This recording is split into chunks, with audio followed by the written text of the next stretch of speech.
Breaking news, and this is all about updates and more updates. Some of you may have received this email from Jaguar, which is all talking about an important software update for your Jaguar. And it's improvements in the in-control remote features for vehicles, such as the remote lock, unlock, and remote climate control. So it says the main thing is actually this actually makes it work consistently, should avoid lockups, hopefully will avoid some of the black screens that people are getting in the vehicle, and also helps with startup speed as well. It seems to be definitely an improvement on startup speed, primarily I think because the TCU, the telemetry control unit, which this updates, is checked as part of the startup routine. So this is going to update the telemetry control unit. It's called vehicle connectivity systems in the vehicle. So basically you'll go into settings and do a software update and check for update, and you'll see a pop-up asking you to download it, and away you go. Now I've been on a trial of this, and I've actually got some video of how it actually works, which I'll show you in just a minute. But first I wanted to also point out that there's another update doing the rounds at the moment, which is 20C. Now this is actually an infotainment update, and it makes some interesting changes which are partly useful to have prior to doing the 19.2 update. So it may be worth checking for this update first, which is the top update on the list in the car. So it's got some interesting new features, particularly for the electric vehicles. Camera settings will now be remembered across ignition cycles, which is useful. The eco data duration will show from the start of the journey, not the start of the eco data session, which is interesting. I've not seen that error. This one I don't actually understand what it's telling me. On the goodbye screen, time charging text to display instead of combined range. I've never seen combined range on that goodbye screen, but maybe it does come up under certain circumstances. The recent call list date format, the format on the user's phone, which is quite useful because sometimes you get if you're in an American car, that can be a problem. And then some bits which don't really apply. The volume control working with Android Auto on Spotify, I've tested this, it does definitely improves that. Connected media, if you've got connected media, so USB stick with media on, you can play media immediately and the media tile will be there straight away at startup. It didn't always used to come up. If you've got Touch Control Duo, which obviously we have in the iPace, you've got some stability on the climate screen. Not quite sure what that means, but there has been some issues in the climate controls for certain people. I've never seen any. Eco data will match what the cluster unit says, so that's the cluster in front of you on the screen. Again, I've not actually ever seen a difference on there, but some people have. My electric vehicle save and charge buttons are no longer disappearing in the energy screen. I have seen this one where they just disappear. The next two don't reply to us. The issue of radio is not playing for audio for an ignition cycle has been fixed. This has been fixed many times over the updates. So I do think they actually have really fixed it this time. Now there's a really important one about the software over the air.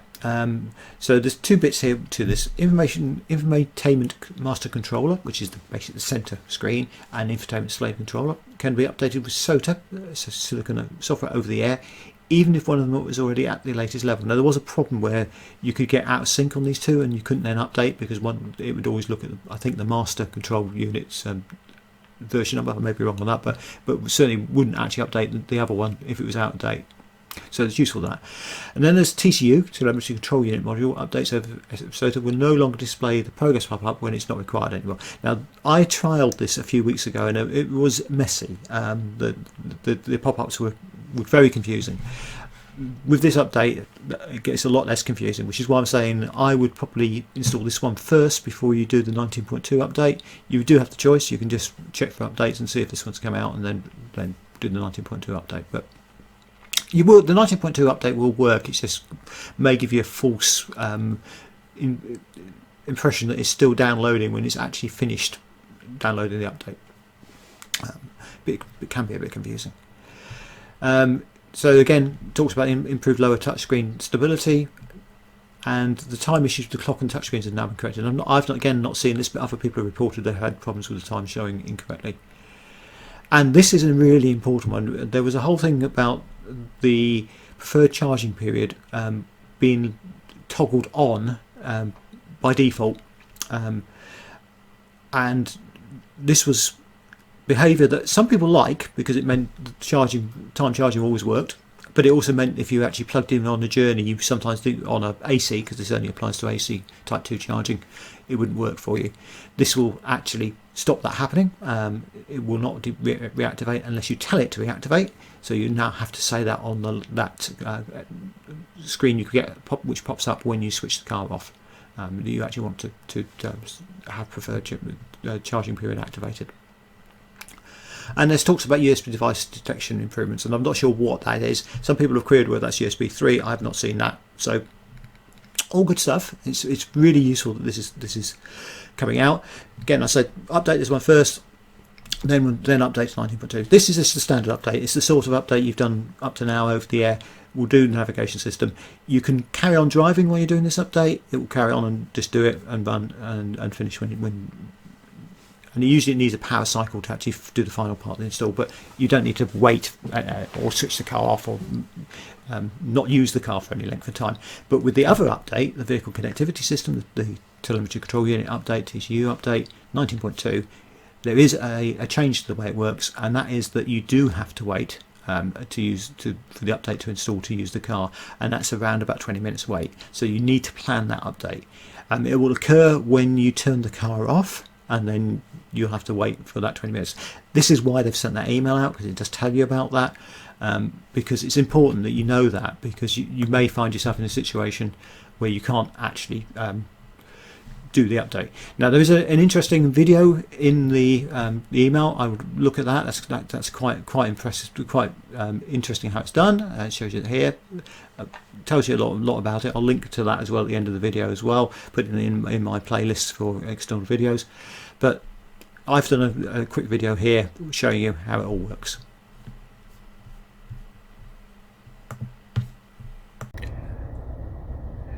So this is what's going to happen when you get a vehicle connectivity system update. It's going to show up like that. Now sometimes it just seems to do this. It disappears and comes back again if you press check for update a few times. Now I'm going to hit download now.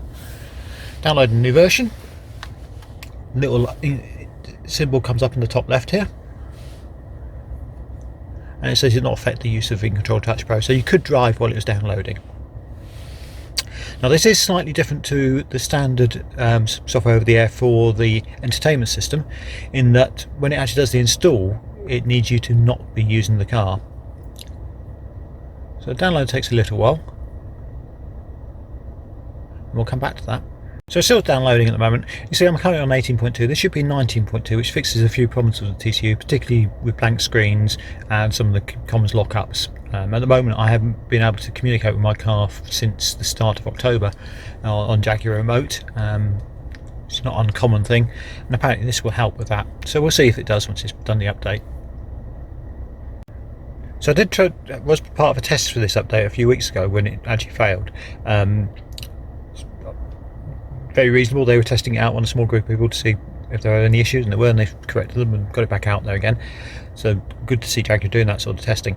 And when I did that last time, this download didn't seem to take very long at all, just a few minutes. This has been going a bit longer now. So it's been a little while now. It's over 20 minutes to actually do that download. So I've now got this message up saying install required to complete update, so I'm going to do that. And it comes up with no software update available, which is really weird. But I assume it's going to do something. Anyway, I'm going off for a drive now, so we'll see what happens after that. Very strange.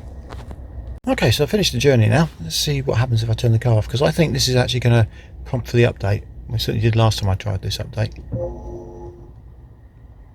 There we go. So it's going to say, do I want to install it? Car will not be available for 20 minutes. Well, I'm going off shopping now, so it'll take me at least 20 minutes to do that. So let's hit the install button. And yeah, let's see what happens when I go out the door. I'll just open the door and it should shut down. Shut down? Excellent. Okay, so I'm back in the car. It's 30 minutes later. So let's try starting up.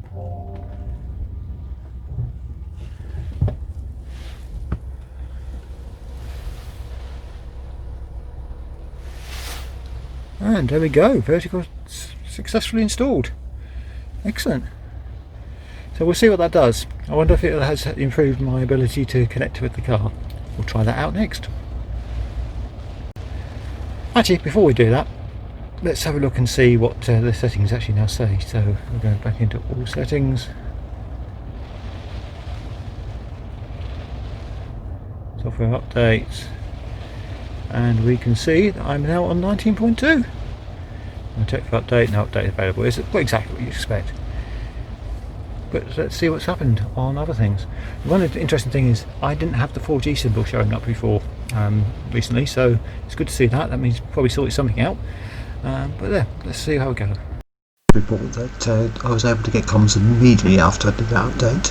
The apps all worked, Cat, Jaguar remote, etc. all worked perfectly. The other thing I wanted to mention this time was the NG network has changed its name. It's now called Osprey. They've also added an app which allows for discounted charging.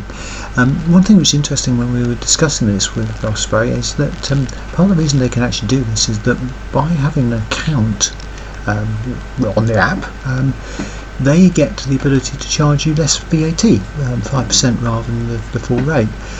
This is because it's classed as a domestic supply to a named person. They can't do this on contactless payments because they don't know who you are. Because the contactless payments are completely anonymised by the banks. So that's really quite interesting. I've often sort of wondered why contactless payment always seems to cost more than using one of the accounts from one of the providers.